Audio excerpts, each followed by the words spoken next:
Our theme for the month of December is mystery, as David said. Cliched enough theme if you're talking about the mystery of Santa Claus or Christmas and that sort of thing. Yet the concept of mystery is not quite so easily dismissed by anyone who takes some time to think about it.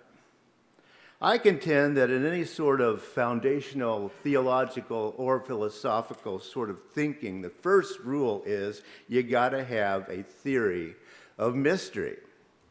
So I'll define mystery here. I think it's something unexplained or inadequately explained according to some. And I think that's about all you can really say. I think when you start to think about it, a good question is, who gets to say that one thing or another thing are mysteries? There is, after all, no office of official mysteries. And yes, there's no mystery. I can't draw. So this is from my ChatGPT. So there is a misspelling in it, and the reason for which is not mysterious. It's copyright, and trying to avoid copyright violations, right? And I'll be talking about my chatty little GBT a little bit later. But you get the picture. Who holds the rubber stamp that officially marks something as a mystery? For example, it is not a mystery how jet airplanes fly. There is no magic involved. And claiming or thinking that there is magic involved is just plain old ignorant. Fact is, no one gets to choose which things or subjects are mysteries. The designation is, if you will, a communal decision based on worldwide information. Worldwide information being one of the main things I want to talk about today. So, let's think about some agreed upon mysteries. How about cosmology? Mysteries include dark matter, dark energy, what the Big Bang actually looked like, and stuff like, multiverses and things like that. Now, I love this. It's a really cool mystery to reflect on, that we can only perceive 5% of total reality. Now, I don't understand even the most basic questions involved with this. I don't even know enough to have an opinion about this, frankly. But you know what? I can write a poem about it. So, oh, dark matter, where do you be? How come you're there? And why can't we see you? Are you playing hide and seek, or are you just shy? Are there out there in the cosmos where so many things fly? Oh, dark matter, dark energy, do you keep the galaxies spinning? Are you the universe's secret ingredient? Have you been hanging out since the beginning? Oh, we search, oh, we ponder, oh, we build telescopes, hoping for a glimpse of even an isotope of you. Oh, dark matter, oh, dark energy, don't be so aloof. Give us a clue, just a tiny poof.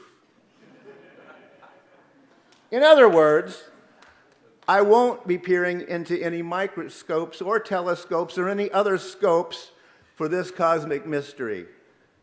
I do, however, enjoy writing poems about it, which I, for one, think is a very fine thing to do with a mystery you don't really understand anyway.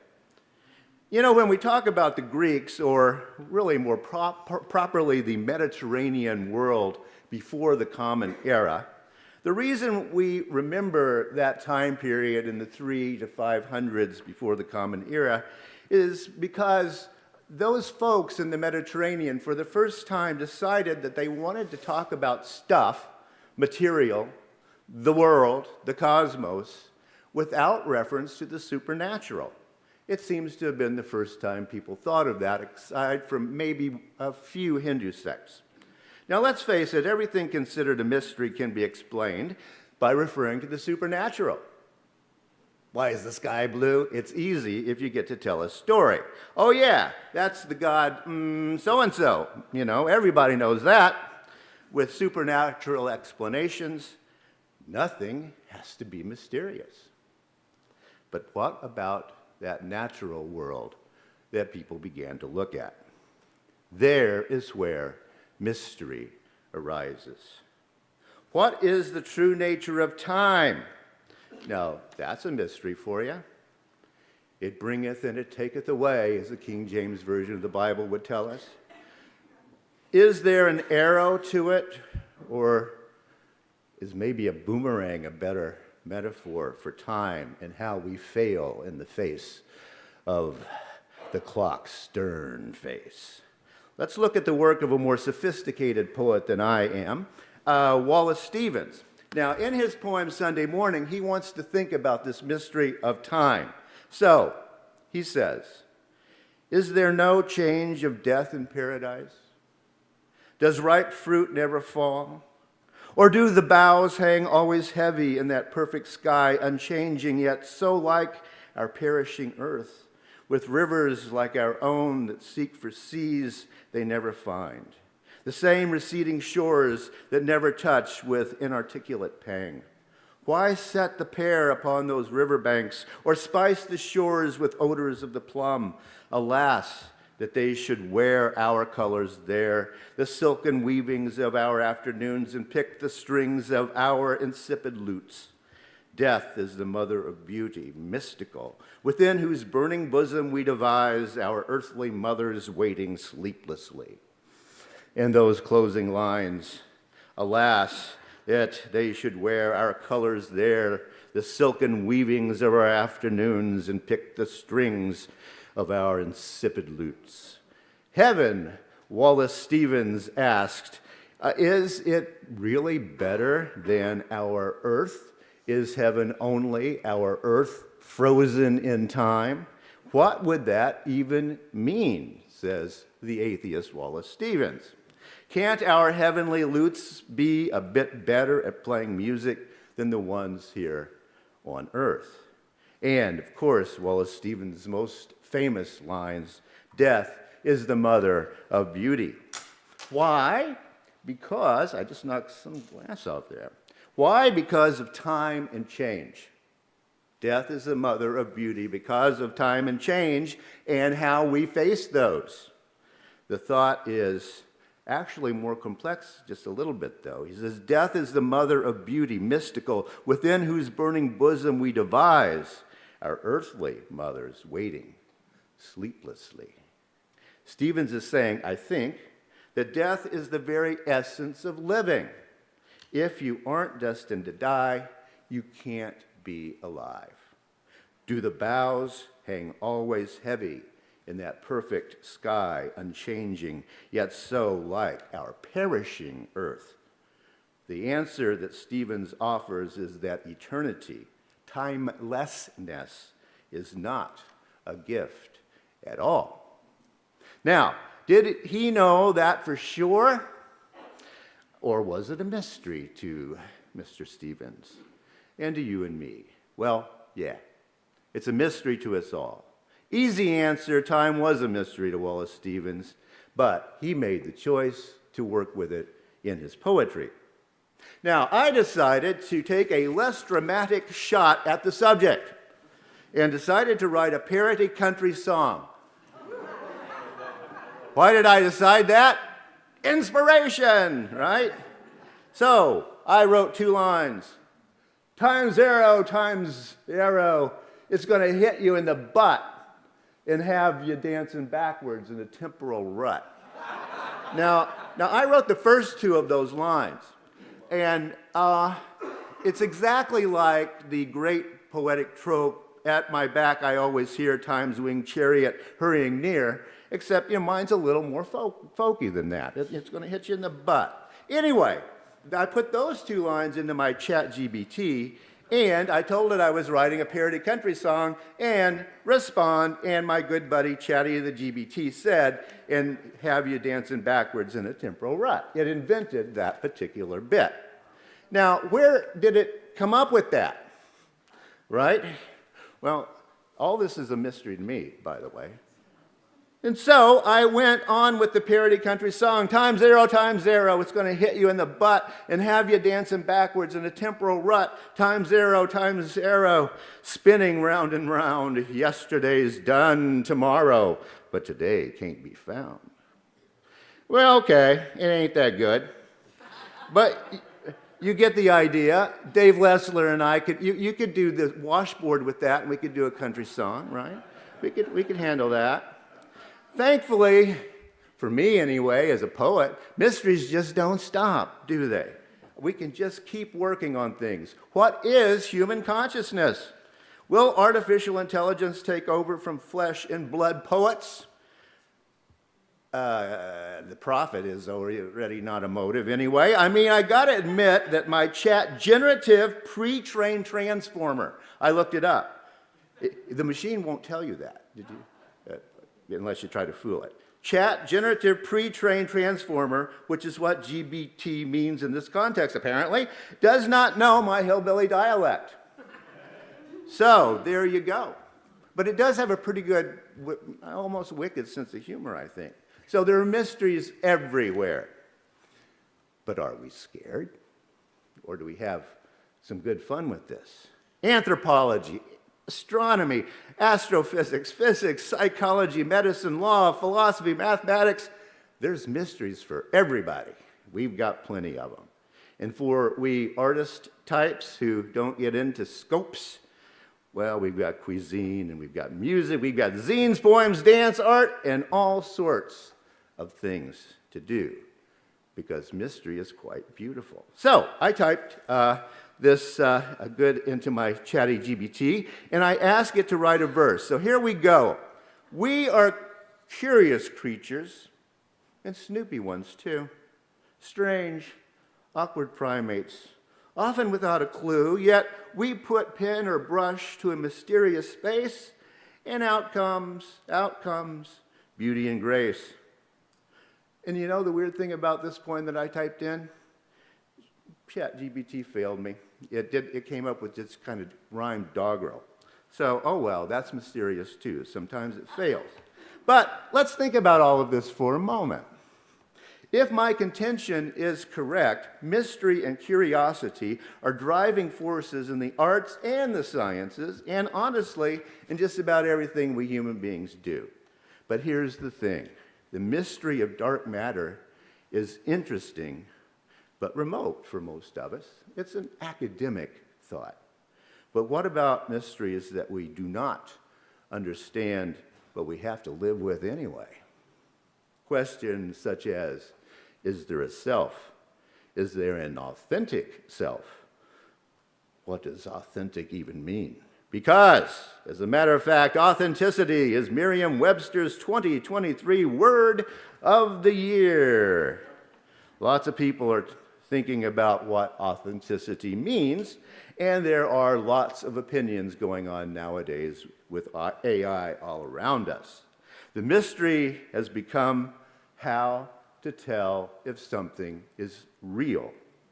But then there's the counter-argument, a headline reading, authenticity is a sham.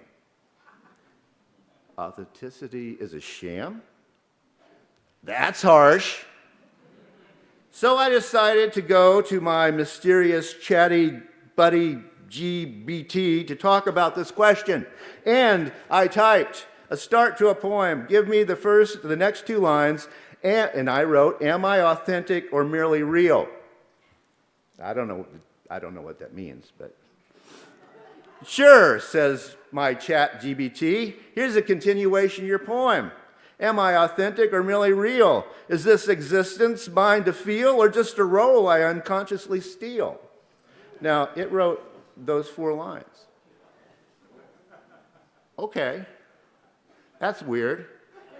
So I wrote the next verse. Can I know that I'm really real?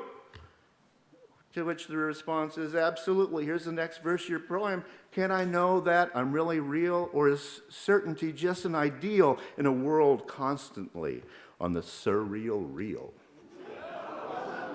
At that point, I decided to take some poetic license and I rewrote my little poem, Authenticity and the Real. Who can pass that up? So my poem, or is it? Am I authentic or merely real? Is this existence mine or just a role I steal unconsciously as I wander endless hallways of surrealistic reels? Now, it's not a particularly good poem, but here's a question. Is it a real poem? I mean, I could print it out and send it to a magazine. It might even get published. It's real. It's a thing. But is it authentic? That's a mystery.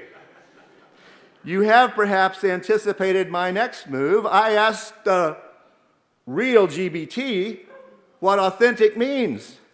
So my real GBT told me what authentic means. In essence, authentic denotes a quality of being true, genuine, and not counterfeit or artificial, whether it's in reference to objects, experiences, or personal identity and actions. This definition contrasts true and genuine with counterfeit and artificial.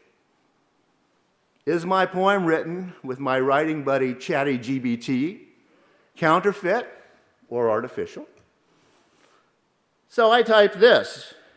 Rewrite this poem in the manner of American poet Emily Dickinson, I told Chatty. And I got this. In the style of Emily Dickinson, said my machine, known for her unique and unconventional use of punctuation, capitalization, and introspective themes, the poem might be reimagined as authenticity, a query. Am I myself or merely true? Is it mine to pursue or but a part unwittingly took in life's vast, unauthored book? Do I but steal without a thought as through strange, endless halls I'm brought where reality and dreams entwine on the surrealistic wheel of time? Now, wait a minute. That poem is almost good. And it's a pretty good fake of Emily Dickinson, if you know Emily Dickinson's work.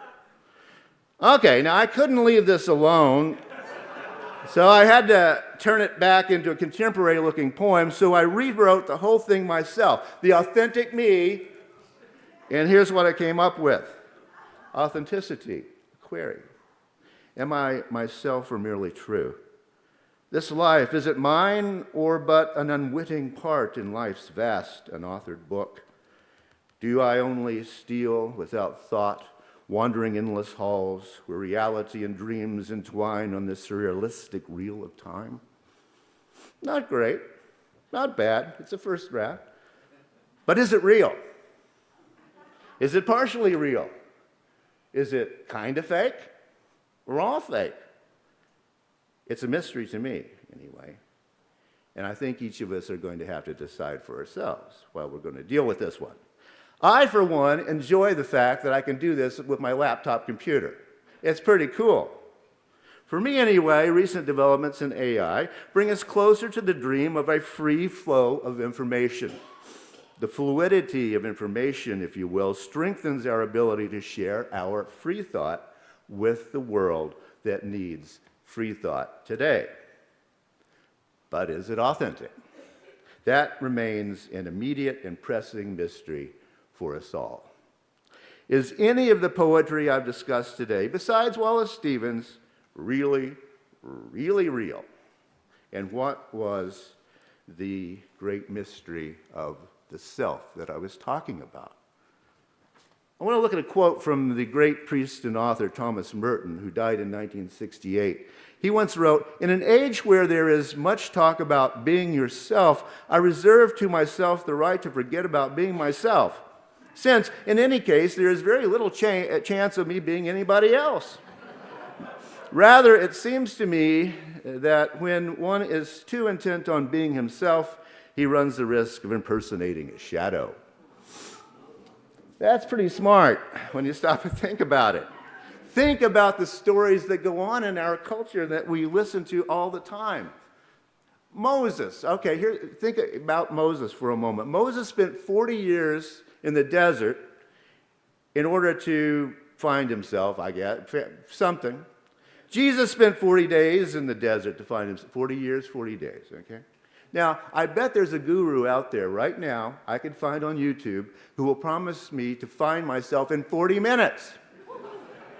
What do you want to bet? But there's no mystery here, is it? Not really.